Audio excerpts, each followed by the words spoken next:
Idexport, la passion du sport, présente Sud Radio, 20h-21h, But Football Club, Lionel Rosso, Michel Moulin, Karim Zeribi.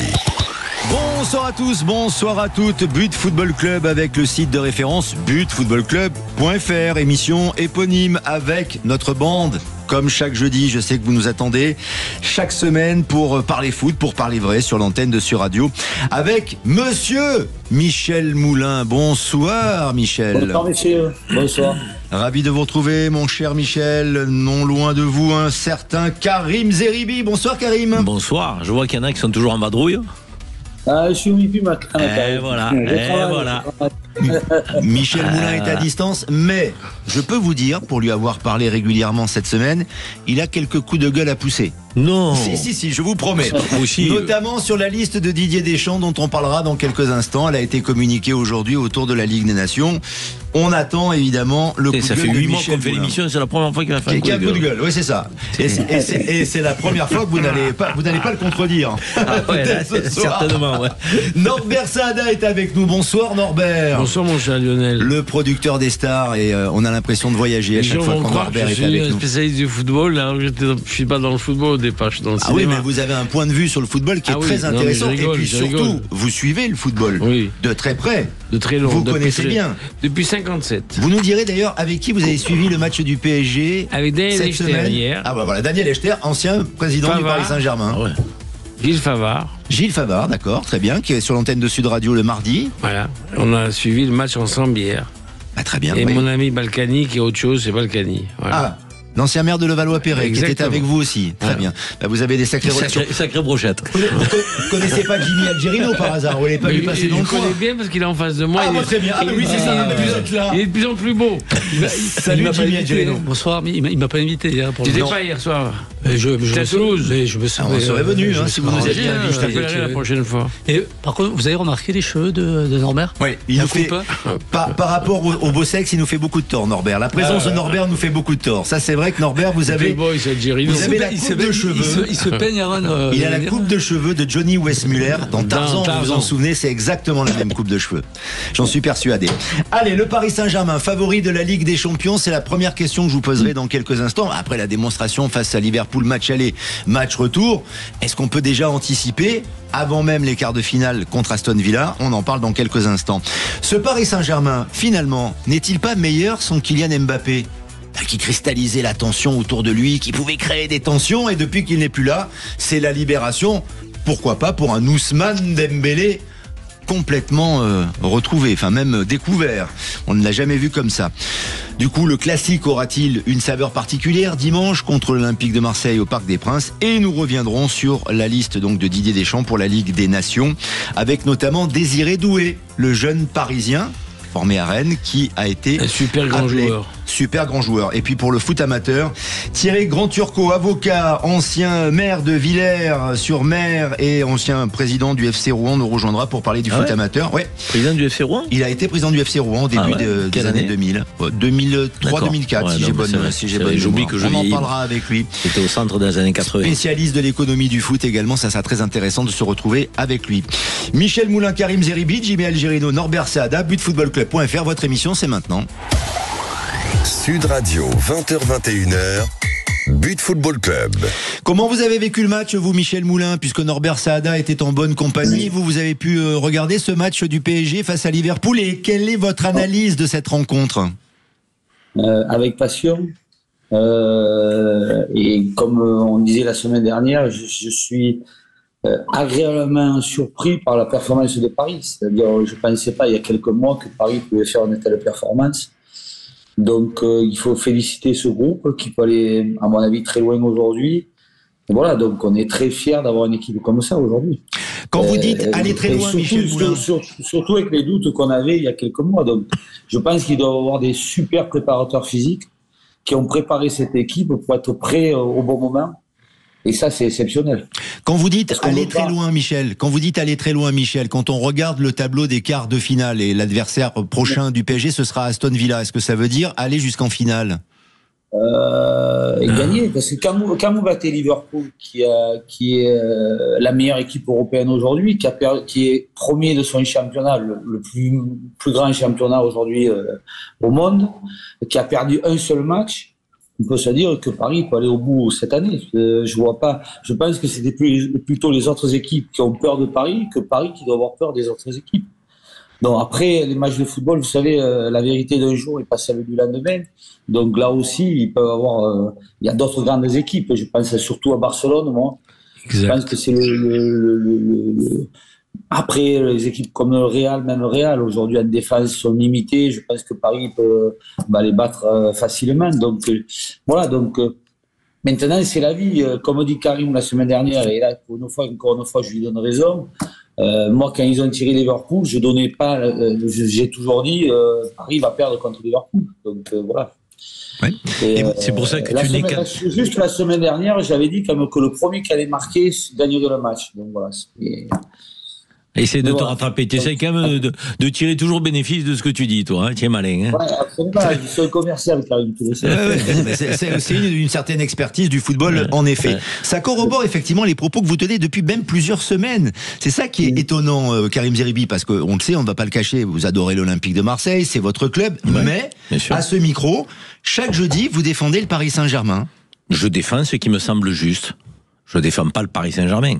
Je défends ce qui me semble juste. Ce qui me semble juste, c'est que depuis Manchester City, cette équipe, elle a subi un déclic. Je veux dire, tant dans l'esprit collectif, la combativité, la fluidité dans le jeu. On sent qu'il y a un bloc équipe. Ça travaille ensemble, ça vit ensemble, ça gagne ensemble, ça fait des efforts dans les moments difficiles.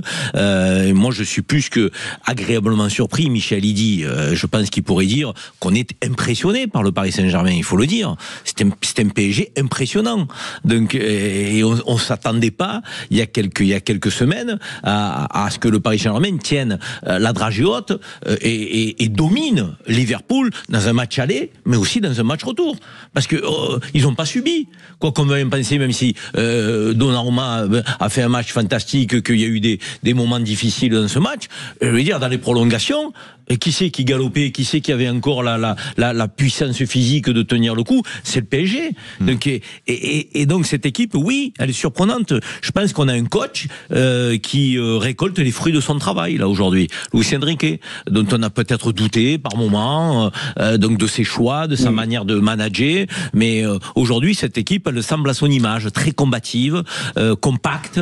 Elle a le plaisir et la joie de jouer ensemble. Non, aller au bout. Après, c'est toujours compliqué de dire ça quand tu vas te retrouver, je pense, en demi-finale.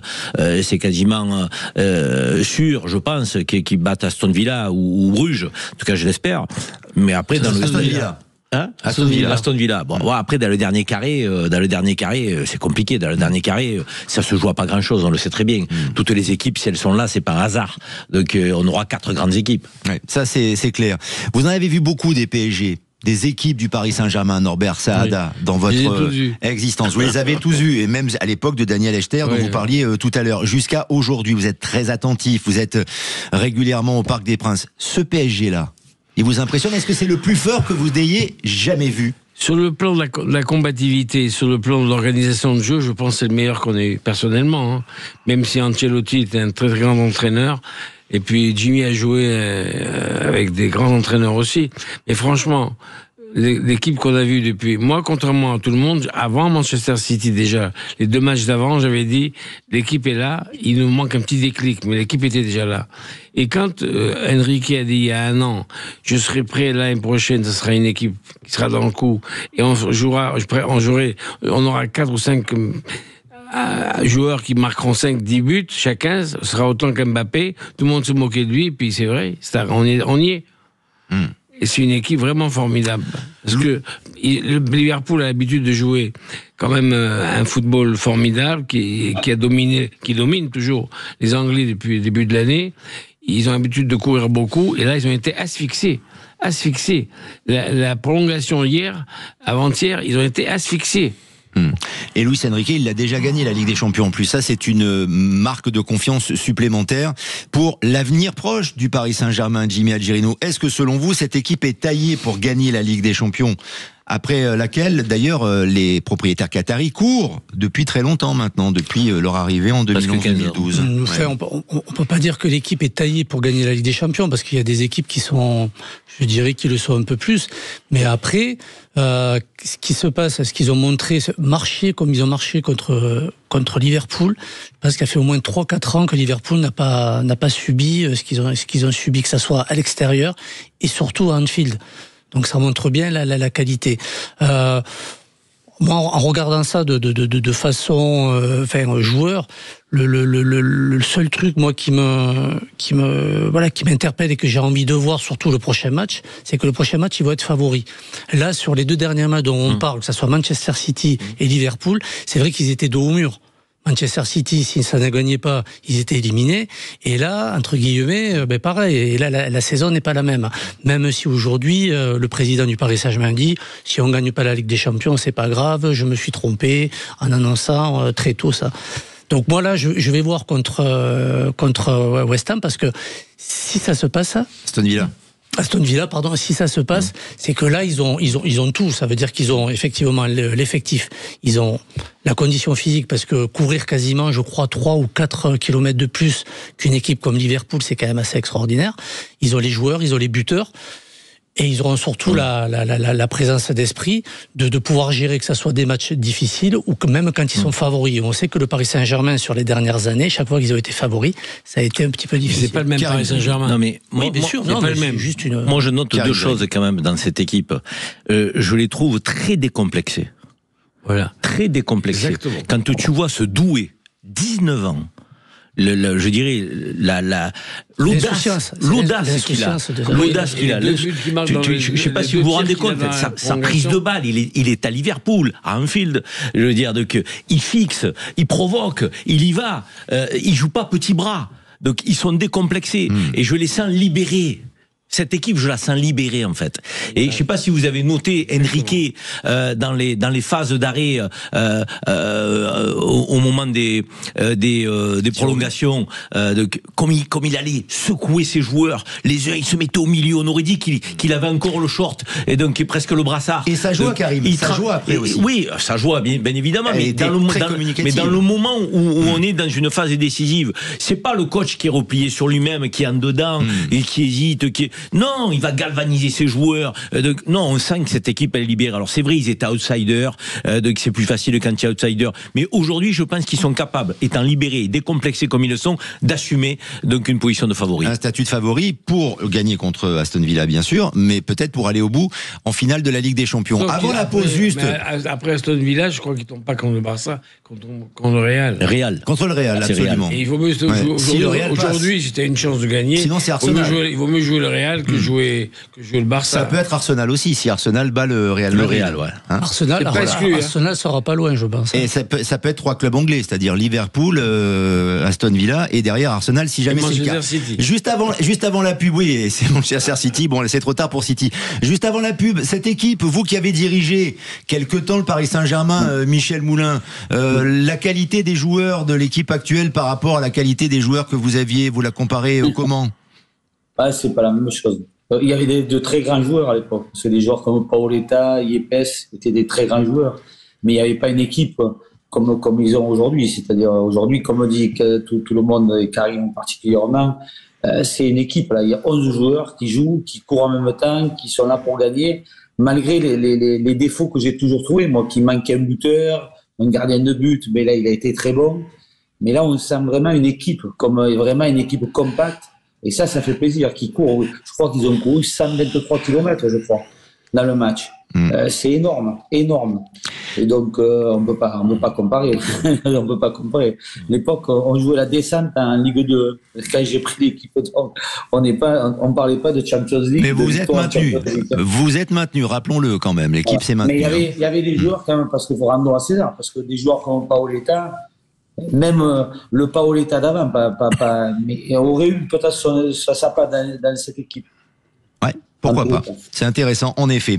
On se retrouve dans quelques instants. Je vous poserai la question de savoir si Kylian Mbappé manque à ce Paris Saint-Germain. Ou est-ce que le PSG manque à Kylian Mbappé? Tiens, mais une question provocante.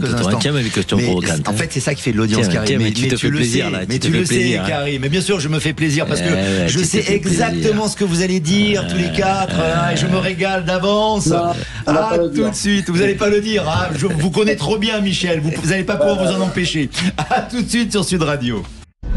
Idexport, la passion du sport, présente Sud Radio, 20h-21h, But Football Club, Lionel Rosso, Michel Moulin, Karim Zeribi.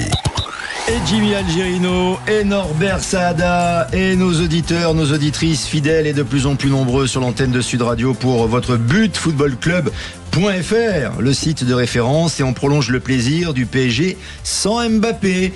Et on pouvait imaginer que les 7 ans passés par Kylian Mbappé au PSG, cette star du football, ce très grand joueur, a cristallisé l'attention et a peut-être empêché certains de ses coéquipiers d'évoluer en toute liberté, de pouvoir s'exprimer véritablement. Ce qu'ils font, Karim Zeribi, maintenant, Mbappé n'est plus là. Regardez Dembélé, il est sur un nuage. C'est trop facile. Pourquoi ? C'est trop facile et je le dis pas pour toi, mais c'est dégueulasse de réagir comme ça. Avec tout ce qu'il a apporté au Paris Saint-Germain, ce garçon. Donc, mais c'était un super joueur. Il a fait briller les couleurs du PSG. C'est vrai qu'ils n'ont pas gagné la Ligue des Champions avec Mbappé, qu'ils vont peut-être la gagner là. Mais c'est la vie du football, ça. C'est les aléas du football, ça. Il y a aussi une maturité dans un groupe, dans une équipe. Il y a le travail d'un coach qui à un moment arrive à son terme. Donc voilà, c'est juste que c'était peut-être trop tôt quand il y avait Mbappé, que c'est peut-être le moment maintenant. Il y a des concours de circonstances, il y a des joueurs qui se révèlent aussi, comme Dembélé, c'est vrai, comme les jeunes qui prennent des risques. Je parlais de Doué tout à l'heure. Peut-être que s'il y avait donc des stars, peut-être que ces jeunes-là joueraient peut-être un peu avec le frein à main, étant un peu en dedans. Mais c'est le football, ça, c'est la vie. Mais on va pas mettre ça sur le dos d'Mbappé. Je veux dire. Alors ça veut dire que si demain avec le Real, il bat le PSG, tu vas dire quoi à la prochaine émission? Tu vas dire si on avait eu Mbappé du côté du PSG, peut-être qu'on aurait battu le Real. C'est ça que tu vas dire? Non, ce que je veux dire, c'est que certains joueurs se sont peut-être libérés de l'emprise d'Mbappé, parce que souviens-toi quand même que Mbappé était, au-delà du grand joueur qu'il est, le patron sur le terrain, patron du vestiaire. Il a eu la peau de Neymar, il a eu la peau de Messi, il a eu la peau du PSG. C'était un des plus grands joueurs qu'on ait eu. Mais on a oublié deux choses. Mais d'abord, il ne touche pas un ballon. Tous les matchs en Coupe d'Europe, il n'est pas là. On oublie ça, hein. Il est toujours là, sauf les matchs en Coupe d'Europe. Il a foutu la merde avec Neymar et Messi. On aurait pu la gagner. Cette année-là, on aurait dû la gagner. C'est lui qui a foutu la merde. Mais oui, parce qu'il n'a pas accepté qu'il y ait des joueurs plus importants que lui dans le club. Oui. Voilà aussi, c'est ce comportement et cette mentalité. C'est aussi une question de tempérament, le football, à ce niveau-là. Si les autres ne sont pas capables de s'imposer parce qu'il y a Mbappé, c'est qu'ils n'ont pas le niveau de s'imposer. Je suis désolé. Neymar, il est en boîte de nuit tous les samedis. Mais enfin, sur le terrain, il était là. Sur le terrain, il était là, Neymar. Et Messi aussi. Neymar, il dansait la samba. Michel Moulin, votre sentiment sur Mbappé? Je rappelle juste une petite chose, Michel. Souvenez-vous, en 1993, quand l'Olympique de Marseille gagne la Ligue des Champions, le meilleur joueur de l'OM, Jean-Pierre Papin, était parti au Milan AC. Oui, c'est vrai. Voilà. Peut-être que l'histoire va se reproduire cette saison. C'est vrai. Michel Moulin. Mais la question, c'était à Karim, s'il était en boîte de nuit avec Mbappé, c'était la question que je voulais lui poser. Mais avec Neymar, je sais pas. Karim, c'est pas le genre à aller en boîte, je pense pas, Karim. S'il le dit, c'est qu'il a vu, s'il a affirmé ça. Mais c'est connu. Tu sais qu'il y a des choses qui sont connues dans le monde du football. Mais surtout à Paris. Je lui donne raison là, Karim, parce que c'est vrai qu'on ne peut pas rejeter. Mbappé a été un très grand joueur, il nous a fait vibrer. Maintenant, c'est vrai que le jeu du Paris Saint-Germain était pour lui, c'est-à-dire on jouait pour lui. Qu'aujourd'hui, on joue plutôt pour un collectif. Mais maintenant, on ne peut pas dire que Paris joue moins bien ou pas mieux avec Mbappé. Non, on ne peut pas le dire. Mbappé est un très grand joueur. Est-ce que cette année, avec Mbappé, on aurait été peut-être plus fort? On ne peut pas le savoir, ça. Comme dit Karim, c'est le football. Donc, il n'y a rien qui se ressemble. Il ne faudrait pas qu'on mette trop, d'ailleurs, qu'on en parle trop, parce que si en demi-finale, il y a Real de Madrid, Paris Saint-Germain, il serait surmotivé. et comme dit Karim, si Madrid nous bat, on dira pourquoi si Mbappé était avec nous, on aurait gagné. Donc moi, je ne rentre pas dans ce débat-là parce que c'est trop compliqué. D'ailleurs, pourquoi on a la passion pour ce sport? C'est que d'une semaine à l'autre, tout peut changer. Un club de National 2 peut battre un club de Ligue 1. Vous voyez, quand on parle souvent du rugby aujourd'hui, on sait souvent qui va gagner et qui va perdre au rugby. Parce que jouer avec les mains, c'est un sport qui est plus facile, si vous voulez. Le football avec les pieds, tout peut être différent. Donc, on peut surtout pas dire que Paris Saint-Germain est meilleur, ça Mbappé aujourd'hui, c'est pas vrai. Moi, je ne rentrerai pas dans ce débat. On pourra peut-être. Écoutez-nous, on l'a dit plusieurs fois, ça. Rappelez-vous Zidane en 98 quand il prend un carton rouge contre c'était l'Arabie Saoudite. L'Arabie Saoudite, on a dit que pratiquement l'équipe de France était meilleure que Zidane. On l'a vu en finale. En pareil. En 82, la Coupe du Monde, Platini se blesse, on fait rentrer Gengini à sa place, on bat l'Irlande 4-0, on dit que sans Platini, on est meilleur. Voilà, donc on a toujours aimé. En France, on aime bien ça. Donc il faut essayer de se corriger un peu et de se dire que quand on a des grands joueurs, il faut les mettre sur un piédestal et surtout pas les critiquer. On pourra peut-être le dire si en demi-finale, c'est ça. Et moi qui parle comme ça, Mbappé, c'est pas ma tasse. En tant que footballeur, je l'adore. En tant c'est pas ma tasse de thé. Non, mais la vraie question, et c'est ça qui est intéressant, c'est de se dire que peut-être le PSG battra le Real Madrid d'Mbappé en demi-finale, peut-être, cela peut arriver, et là, peut-être que là, pour le coup... Arsenal, hein. Oui, exactement, bien sûr, et que le PSG batte Aston Villa, attendez. Ce qu'on a vu hier, c'est pas fait. Hein. Absolument. Et le comportement aussi de Kylian Mbappé n'est pas le même au Real Madrid aujourd'hui, où il a moins de leadership, même si c'est un joueur qui marque des buts et qui s'est adapté, mais il a moins de leadership qu'il en avait au PSG. Parce que les joueurs à côté s'imposent. Oui, mais c'est ce que je disais. Mais c'est le Real Madrid. Neymar et Messi, ils pouvaient pas jouer au Real Madrid. Pourquoi ils sont pas imposés avec Mbappé? Évidemment. Donc non, je suis désolé, c'est une question de tempérament. Les Barcola et compagnie, c'est compliqué. Là, ils sont libérés. Et Dembélé, par exemple, par rapport à l'année dernière. Et la question qu'on peut poser d'ailleurs, Jimmy Algerino, si finalement on aime bien comparer et décerner des trophées, des médailles, et si Dembélé était meilleur qu'Mbappé? À ce moment, moi, je me suis permis d'en parler il y a quelques semaines. Moi, je pense qu'il est meilleur il est beaucoup plus efficace et meilleur dans l'équipe que ne l'est Mbappé au niveau du Real. Après, au Real de Madrid, il y a un peu plus de... il y a moins de connivence, quoi. On sait qu'avec Vinicius, Mbappé, il y a quand même pas mal de blessés aussi. Voilà, donc, mais pour moi, aujourd'hui, Dembélé est plus efficace et meilleur qu'Mbappé. Comment vous l'expliquez, ça? Ce Dembélé qui était parfois un canard sans tête, qui tirait dans tous les sens, mais qui ne cadrait jamais. Et là, il est d'une efficacité redoutable, il fait même peur aux adversaires. Je pense que c'est un peu la méthode de Luis Enrique, parce qu'on l'a vu avec Donnarumma. Donc en fait, ils ont poussé avec le staff Donnarumma à sortir de sa zone de confort et à faire des gestes et des choses qu'il ne faisait pas, comme les sorties aériennes, comme le jeu au pied. Donc il y a vraiment une démarche qui est concrète à l'entraînement. Et je pense que pour Dembélé aussi, si en tout cas il passait pas trop de temps devant le but sur la finition. Mais je pense qu'on l'a mis, et puis surtout le fait de le repositionner en neuf. N'oubliez pas l'hygiène de vie. Et c'est ce qui l'a permis aussi. Au Barça, il avait une très bonne hygiène de vie. Oui. Il s'est blessé plusieurs fois. Il a compris un jour, il a arrêté les bêtises. Il a pris un nutritionniste à la maison. Il a commencé à devenir un peu plus sérieux. Mais pendant des années, il n'avait aucune hygiène de vie au Barça. Non, mais moi, je vais reprendre un leitmotiv que Michel Moulin reprend souvent. C'est le rôle. Bon, à la fois d'un président pour gérer un club, mais le rôle d'un coach pour manager son équipe. Et je pense que là, le PSG a un vrai manager. Luis Enrique, c'est quelqu'un qui certainement fait aussi du face-à-face avec ses joueurs.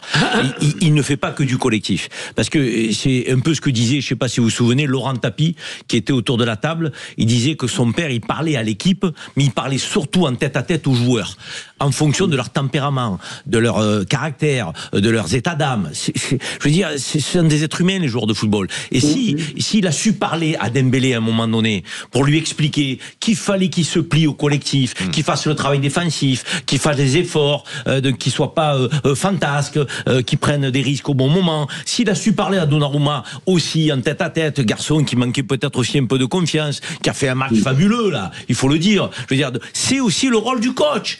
Et aujourd'hui, je pense que c'est le travail de Luis Enrique qui paye dans cette équipe. Il faut le dire. Totalement d'accord avec Jimmy, après, pour conclure, Michel Moulin sur ce sujet. Jimmy Algerino. Tout à l'heure, on disait que l'équipe est libérée. Mais moi, je pense que s'il y a bien une personne au club aujourd'hui qui est libérée par rapport à l'absence d'Mbappé, c'est Luis Enrique.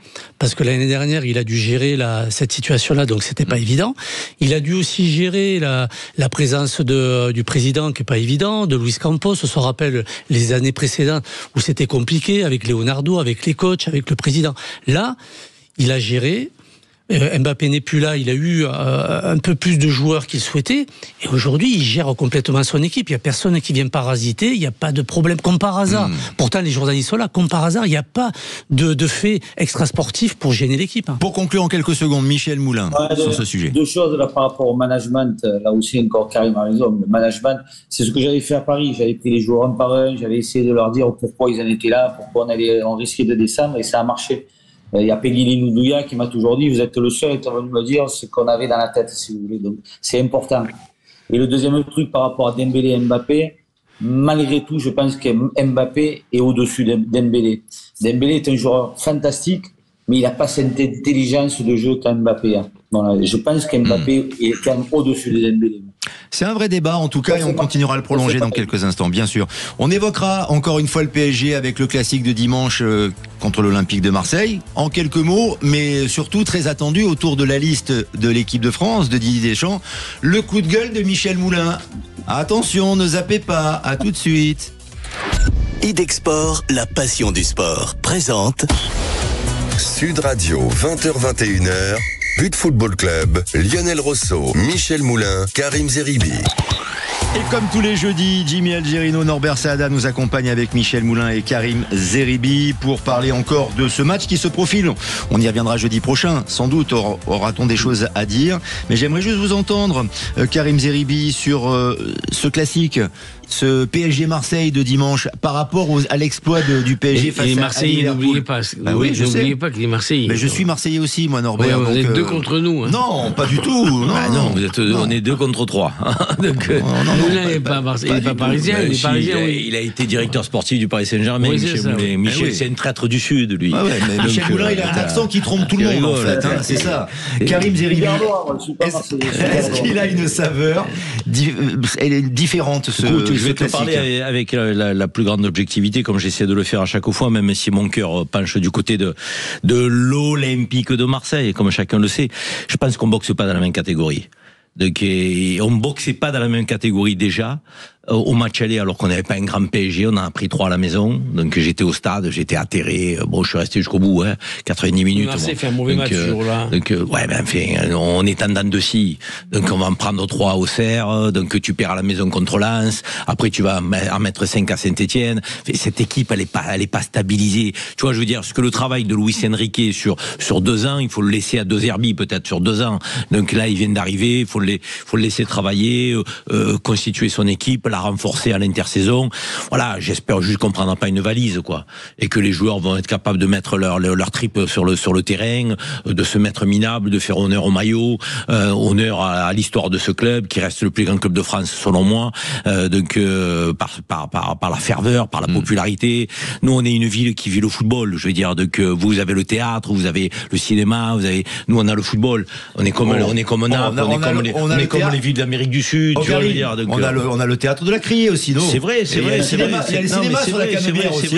C'est vrai, mais je vais dire de 7 à 77 ans, comme on dirait pour Tintin, que les gens te parlent de l'Olympique de Marseille. Je veux dire, les mamies, les minots. L'autre fois, j'étais au Parc Borély, juste anecdote, pour les gens qui nous écoutent. Le Parc Borély, c'est un grand espace vert, donc un poumon vert à Marseille, qui est dans les quartiers sud, et qui avait des gamins qui étaient en sortie scolaire. Mais tu le vois qu'à Marseille. Donc leur instituteur leur faisait chanter « Nous sommes les Marseillais et nous allons gagner ». Donc non mais attends, les gamins, les gamines et tout, je veux dire, donc qui étaient en rang. Je regardais ça, je me disais mais jamais tu le verras donc n'importe où en France. C'est vrai ça. Tu le vois qu'à Marseille, ça. C'est juste. C'est de la folie. Est-ce que tu n'as pas peur que le PSG décompresse un peu pour ce match-là? Je pense pas, parce que le PSG est dans une telle dynamique que c'est encore un match de Coupe d'Europe pour eux. Et quand tu t'es qualifié, tu sens pas la fatigue. Enfin, Jimmy peut le dire. Je veux dire, moi j'ai été joueur aussi, pas à son niveau, mais tu sens pas la fatigue. Tu es sur une dynamique je dirais, c'est les nerfs qui te portent, c'est l'exaltation. Si tu perds, c'est pas pareil. Mais là, ils sont portés les mecs. Et puis ils ont un banc quand même. Ils ont un banc, Paris Saint-Germain. Je pense qu'Enrique va faire tourner. Et les joueurs vont vouloir montrer, vont avoir à cœur de dire que on mériterait aussi potentiellement d'être titulaire. Non, ça va être difficile pour nous. J'espère qu'on ne prendra pas la valise, qu'on fera un bon match de football. Donc, peut-être qu'on fera l'exploit, si Dieu veut. Vous pensez qu'il peut y avoir un petit relâchement du PSG, Norbert Saada? Oui, un relâchement, mais d'un autre côté, comme dit notre cher Marseillais Karim, près de moi, ils ont une force, PSG, cette année, c'est qu'ils ont un banc, et surtout, ils jouent tous au même niveau. Tous. Quand Doué rentre en seconde mi-temps hier, il aurait joué en première mi-temps, et Crava en seconde, ça aurait gêné personne. Il y a plein de gens comme ça, qui rentrent, qui sortent, qui rentrent. Zahir Emery, il joue pas hier, il rentre après. Donc, beaucoup de gens sur le banc. Il y a quand même un banc il n'y a pas un banc de remplaçants. Il y a 18 joueurs au PSG, 20 joueurs au PSG. C'est pas pareil. Les titulaires en puissance. Avec qui vous allez regarder le match dimanche, Norbert? Le dimanche? Oui. Je pense que je vais le regarder chez moi tout seul. Ah, tout seul? Vous savez pas avec Daniel Echter, avec Enrico Macias, avec d'autres? Non, samedi, je vais voir Macias. Ah, vous allez voir Macias samedi, d'accord. Mais à quelle occasion? Il passe au Dôme de Paris. Ah bah voilà, vous allez le voir en concert. Très bien, voilà, mais je veux tout savoir de la vie de Norbert Saada. Je sais tout de votre vie, Michel Moulin, donc c'est pour ça que directement on va aller sur le coup de gueule et sur la liste de Didier Deschamps. Le match de la Ligue des Nations avec le match contre la Croatie notamment, avec une petite surprise peut-être, c'est Désiré Doué qui est entré en cours de jeu avec le Paris Saint-Germain contre Liverpool et qui a été choisi par Didier Deschamps. Et en revanche, il n'y a pas vos petits préférés. Ça vous met encore une fois en colère, Michel? Ouais, parce qu'on continue. Le gars va aller au bout de ses bêtises, mais bon, il peut gagner, hein, il n'y a pas de souci là-dessus. Mais quand je vois, comme je dis, Cherki ou Akiouche, c'est pas possible qu'on les essaye pas un jour. Là, il y a Zahir Emery qui revient de blessure, qui est pas en grande forme en ce moment. Il y a Thuram qui, déjà, quand il est pas blessé, c'est pas ma tasse de thé non plus, qui est blessé à la cheville droite. Ils sont sélectionnés et jamais il va nous mettre des joueurs techniques. Moi, ça me désole. Je vous dis, il attend que ces joueurs prennent aillent jouer avec l'équipe d'Algérie. Et on aura tout perdu encore une fois. C'est catastrophique. Et il va aller au bout de ses bêtises. Il va aller au bout de ses bêtises, comme il a toujours fait, et avoir son petit groupe. Alors, il va vous dire certainement que Cherki, il est difficile à gérer.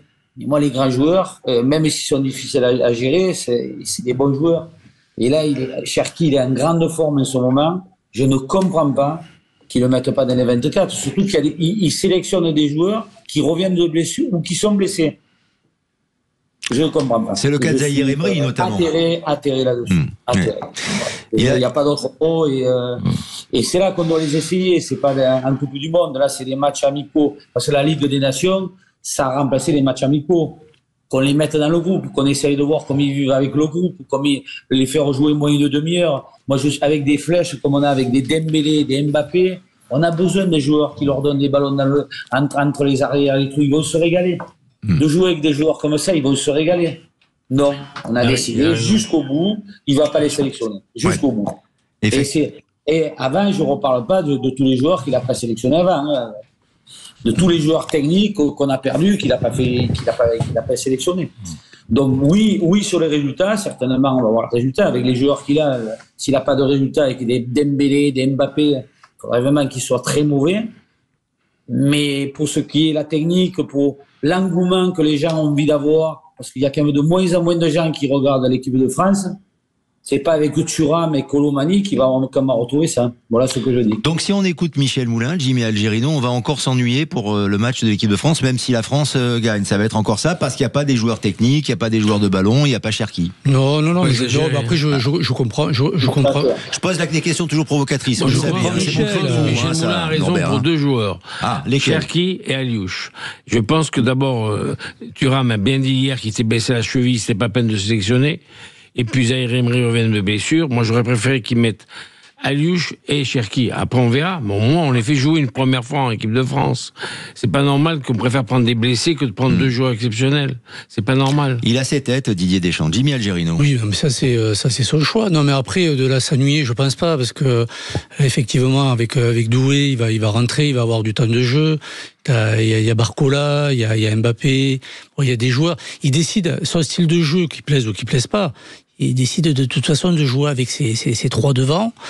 Et après, derrière, il renforce son milieu. Donc, c'est vrai que, malheureusement, c'est très bon joueur. Moi, je l'ai vu jouer à Toulouse avec Monaco contre Toulouse. C'est vrai qu'il a du ballon. Il est très, très intéressant.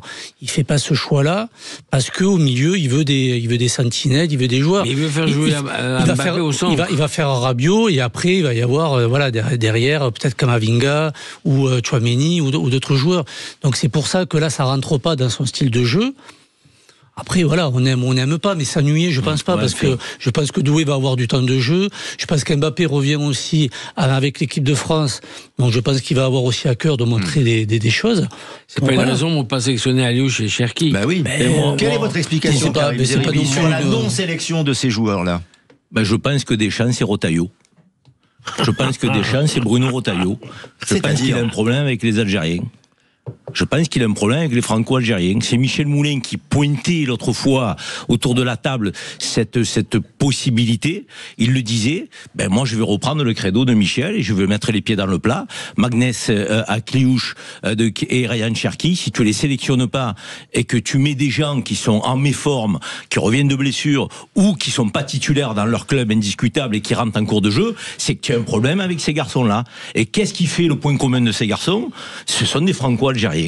Mais moi, j'espère qu'ils vont choisir l'Algérie. Parce que je pense qu'à un moment donné, avec un mec comme Deschamps, donc ces gens-là, ils n'ont pas non plus de temps à perdre. Quand ils brillent dans leur club, qui font le job, qui sont indiscutables, qui ont des performances. Il y en a un, c'est un phénomène, il y a Ryan Cherki. C'est un phénomène du football. On n'en a pas tous les jours des phénomènes du football. Quand il y en a un que tu le mets pas, alors, je veux dire, il a eu un problème avec Benzema. Donc, mais Cherki, il a des problèmes qu'avec des Karim, qu'avec des Ryan, qu'avec des Neymar. Il a hasard, ce type. Mais Karim a raison. On peut pas parler de racisme quand même. Karim Zeribi. Mais je me pose la question. Et j'ai le droit de me la poser. Parce que si on faisait ça avec des gens d'une autre confession, peut-être qu'on se la poserait plus facilement. Moi, je me la pose, on va dire ouais, mais c'est parce qu'il est d'origine algérienne. Non, c'est pas parce que je suis d'origine algérienne. Je suis un amoureux du football, j'aime les joueurs de ballon, et là on a des joueurs qui sont fantastiques, qui ont des performances dans leur club, qui méritent de porter le maillot bleu blanc rouge, qui le méritent. Donc et aujourd'hui ils ne le portent pas. Et encore une fois, il y a des points communs entre tous ces joueurs avec lesquels il a un problème. Il y a des points communs. C'est leur origine. J'aimerais ne pas le dire. Mais je suis obligé de le pointer, parce que je me pose des questions. Comment il peut nous expliquer? Il faut qu'il le fasse en conférence de presse, alors. Qu'il soit transparent. Pourquoi je sélectionne pas Ryan Cherki? Mais dis-le-nous, Didier Rotaillot. Dis-le-nous. Cherki, il est meilleur aujourd'hui que Colomani. On peut pas l'enlever ça, Cherki, aujourd'hui. Il est beaucoup plus brillant que Colomani. Ouais. Donc, ça, c'est un exemple. Thuram a dit lui-même qu'il s'est blessé à la cheville, c'était pas la peine de le sélectionner. On peut mettre Aliouche. Zahir Emery revient de blessure, il est pas encore dans le rythme. Pourquoi on le sélectionne? Bon, autant je suis content qu'on sélectionne Doué, mais je comprends pas qu'on mette pas Cherki et Aliouche. Je suis assez d'accord avec ça. Footballistiquement parlant, en tout cas, tout le monde est d'accord autour de cette table. Juste un petit mot, parce qu'il nous reste 2 minutes avant de passer au foot amateur, Michel Moulin. Je reviens sur Benzema. Oui. D'ailleurs, je m'étais discuté avec lui. Il nous a quand même dit, j'en fais une affaire personnelle. Hein. Moi, j'ai jamais vu mon directeur commercial, parce que c'est une sarrée, ce garçon, de la fédération, dire, j'en fais une affaire personnelle. Moi, j'aimerais dire, comme dit Karim, qui nous explique pourquoi. J'en fais une affaire personnelle. Non, ce n'est pas une affaire personnelle. C'est où tu le sélectionnes pas, pourquoi. Voilà. On comprend. Peut-être a-t-il consulté d'anciens dirigeants de la Ligue qui s'expriment dans le journal de l'équipe, Michel Moulin, non? Non, mais là aussi, tenez, voilà, merci de me faire parler là-dessus.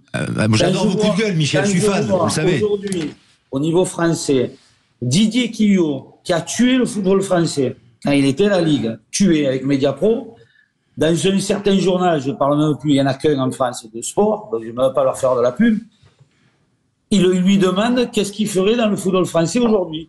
Non, mais on est tombé sur la tête, sincèrement. On est tombé sur la tête. Et c'est tous ces gens-là qui tournent tous ensemble. Comme on m'a dit une fois, on n'est pas de leur sérail, comme on dit. On n'est pas de leur sérail. Mais le football, il ne faut pas être d'un sérail. Il faut connaître, il faut aimer le jeu et aimer le football. Et ces gens-là, ils aiment, je ne sais pas ce qu'ils aiment d'ailleurs. Voilà, ils n'aiment pas le football en tous les cas. L'argent peut-être, Michel, non? Ouais, certainement, parce que Kyo a pris 500 000 € pour avoir signé un contrat qui n'a jamais venu. Il devait rembourser, il n'a jamais remboursé. Hein. Voilà. Jimmy c'est pas une question de prendre sa défense, mais là, je veux dire, il a annoncé son départ. C'est pas aujourd'hui qu'il va faire des choix qu'il a peut-être pas fait dans le passé. Oui. Il gère. Non, mais ce qui met Michel en colère, c'est qu'il est consulté parce qu'il a commis des erreurs. Aussi. Non, mais bien sûr. Mais on peut après, aujourd'hui, vu qu'il a décidé de toute façon d'aller au bout, des questions. Il va pas prendre des. Lui-même qui était blessé hier. C'est pas la peine de sélectionner. Il était blessé, mais il a joué quand même. Il a marqué. Michel était en train de parler de Didier Quillot. Michel était en train de parler de Didier Quillot. Ne faites pas de débat. Michel Moulin pour conclure. Fais-moi plaisir, Jimmy, là-dessus. Il annonce son départ. Est-ce que tu crois qu'un salarié, c'est lui qui annonce son départ? Non, mais Michel, on est d'accord sur ça. C'est un salarié, Didier Deschamps. Il ne faut pas l'oublier, il n'est pas bénévole à la fédération. Là. Il touche son salaire tous les mois. Donc c'est pas lui qui doit décider, pas décider, je m'en vais pas. Comme j'ai déjà dit, il serait déjà parti avec nous. Oui, mais la liste, c'est lui qui décide. Et avec Zinedine Zidane aujourd'hui, Cherki et Akiyouch y jouaient. Voilà ce que je peux dire. Et là, on prendrait du plaisir à voir du football. 20h45 sur Sud Radio, elle est bien cette émission, hein, vraiment, parce que pour le coup, parler vrai, c'est le slogan de Sud Radio. J'ai l'impression que tout le monde autour de la table parle extrêmement vrai. Hein, liberté d'expression totale. N'est-ce pas? On se retrouve dans un instant pour le foot amateur, pour parler vrai, pour parler foot dans quelques instants avec Thierry Grand Turcot qui nous rejoint. Ce sera juste après la pause. À tout de suite. Idexport, la passion du sport, présente Sud Radio, 20h21h. But Football Club, Lionel Rosso, Michel Moulin, Karim Zeribi. Avec le site de référence butfootballclub.fr et avec Jimmy Algerino et Norbert Saada et Thierry Grand Turcot qui nous a rejoint sur l'antenne de Sud Radio. Bonsoir.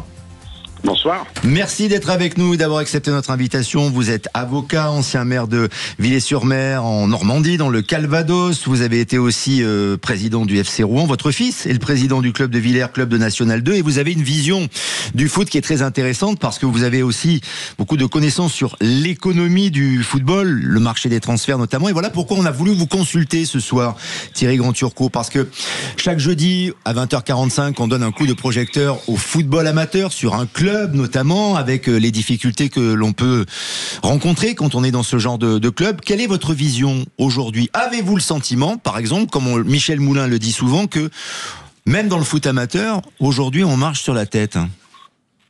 Ah oui, en tout cas, j'ai envie de vous dire, même surtout dans le foot amateur, parce que le foot professionnel, il est financé, on connaît son mode de financement. Alors aujourd'hui, il est problématique, mais en tout cas, il est relativement bien posé. Par contre, dans le foot amateur, c'est la jungle. C'est-à-dire qu'aujourd'hui, il est extrêmement mal financé, et pour autant, je m'entends c'est compliqué parce que je m'entends parler. Vous avez une petite résonance, on va régler ça. Alors oui, la réverb, le temps peut-être. Je vais demander à Maxime, notre réalisateur, s'il a besoin que je reprenne la main et que je fasse un petit tour de micro pour qu'on puisse vous rappeler. Et c'est intéressant effectivement ce qu'est en train de dire Thierry Grand Turcot, Michel Moulin, c'est-à-dire que le foot amateur, c'est encore plus compliqué que le foot professionnel parce qu'il y a un manque de moyens véritablement. Il y a un manque de moyens parce qu'il n'y a pas de droit télé, il n'y a rien du tout. Donc, c'est des bénévoles qui, enfin, pas des bénévoles, c'est des gens qui ont des entreprises qui sponsorisent les clubs, c'est les mairies, mais c'est toujours compliqué. Et aujourd'hui, les clubs amateurs, pour certains, ils se sont pris pour des clubs pros, ils ont des budgets énormes. Et la plupart sont en grande difficulté parce qu'il suffit qu'un sponsor ne paye pas, par exemple, une année. Eh ben, c'est fini. Et dans la plupart des clubs aujourd'hui, surtout de National 2, c'est des gens qui amènent beaucoup d'argent. Moi, j'avais un ami qui était à Cholet, Benjamin Grissouglou, il mettait 1 million d'euros tous les ans dans son club. Donc le jour qu'il a arrêté, le club est reparti à Aéroport. Et je pense que notre invité veut peut-être parler de modèle. En fait, il y a un modèle de financement pour le club professionnel. Il n'y a pas de modèle de financement pour le club amateur. Ouais. Chaque club amateur doit se débrouiller, j'ai envie de dire, avec ses réseaux, avec le sponsoring privé, avec son rapport aux collectivités. Mais il y a beaucoup d'incertitudes autour du financement du football amateur. Alors que le football professionnel, il y a un modèle. C'est ce que vous vouliez préciser, Thierry Grand-Turcot, sur le modèle économique, sans doute, du football amateur ou d'un club amateur. Oui, c'est ça. C'est-à-dire que pour parler simplement du club dont je suis dirigeant aujourd'hui et dont mon fils est président, donc c'est un petit club normand, on est en N2.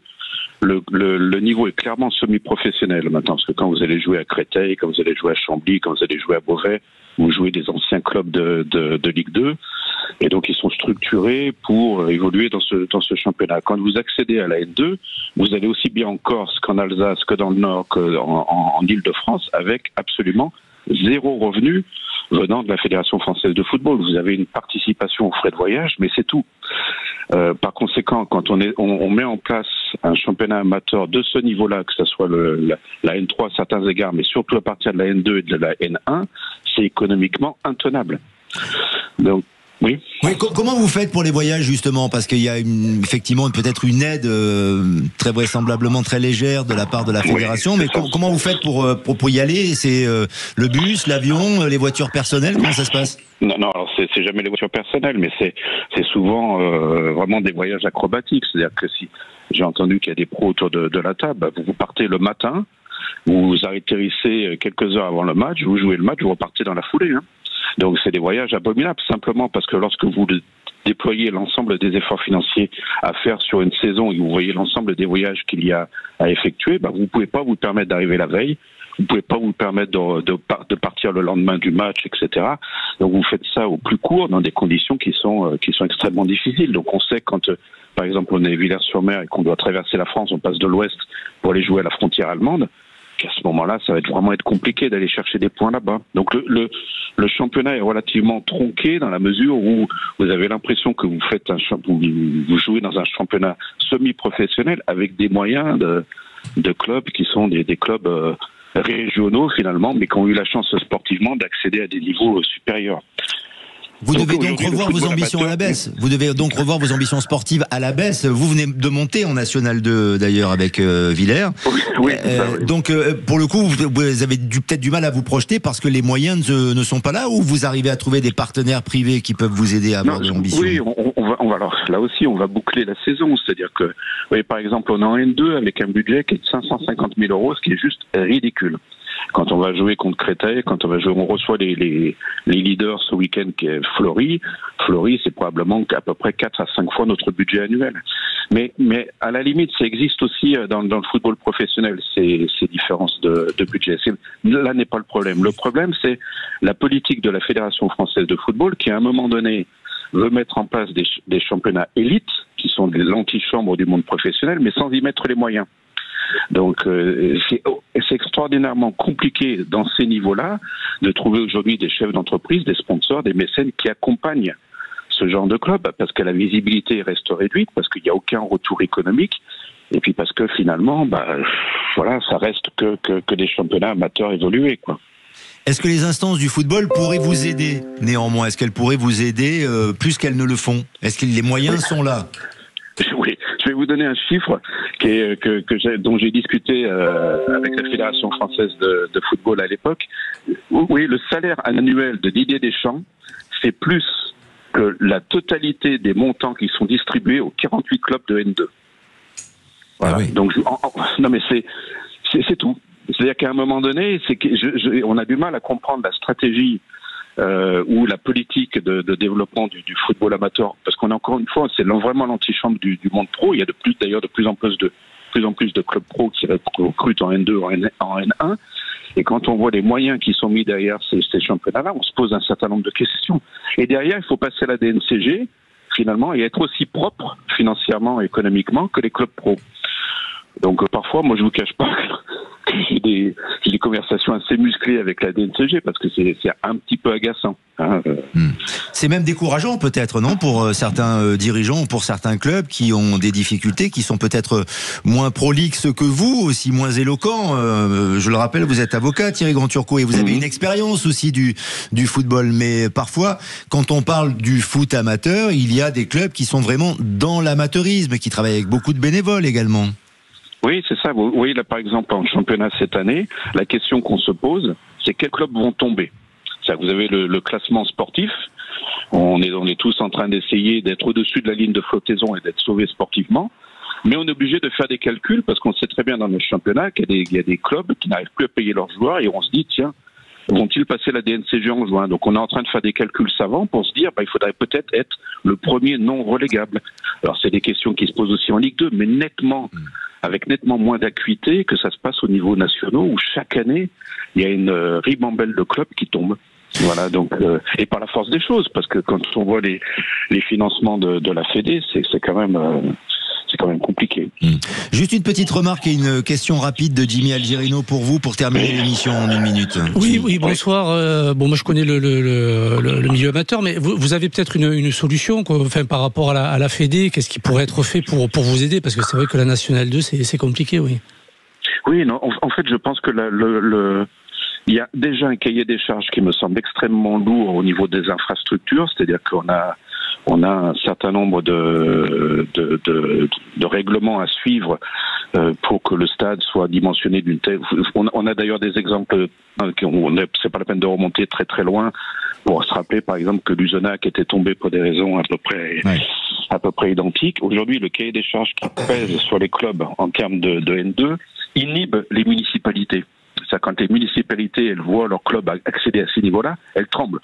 Elles se disent aïe, quels travaux je vais devoir effectuer dans le stade pour accompagner l'équipe à ce niveau de championnat. J'ai envie de vous dire que là, on constate, nous, sur la première saison de N2, qu'en réalité, ce cahier des charges est juste démesuré par rapport à ce qu'on constate dans les stades. C'est la première chose. Peut-être accepter que la N2 étant amateur, que du coup, le cahier des charges soit un peu moins élevé et que ça permette aux municipalités de peut-être monter en subvention. Et surtout, deuxième chose, il faut vraiment que la Fédé se donne les moyens financiers aux clubs de N2 et de N1 de vraiment partir dans des politiques de formation qui permettent vraiment, pour le coup, de sortir quelques bons joueurs pour les niveaux pro. Merci pour cette analyse et ces témoignages très intéressants. C'est encore une autre vision du foot amateur par un prisme économique qui est passionnant et un peu inquiétant, il faut le dire aussi, pour le foot amateur en général. Thierry Grand-Turcot, merci infiniment d'être venu sur l'antenne de Sur Radio.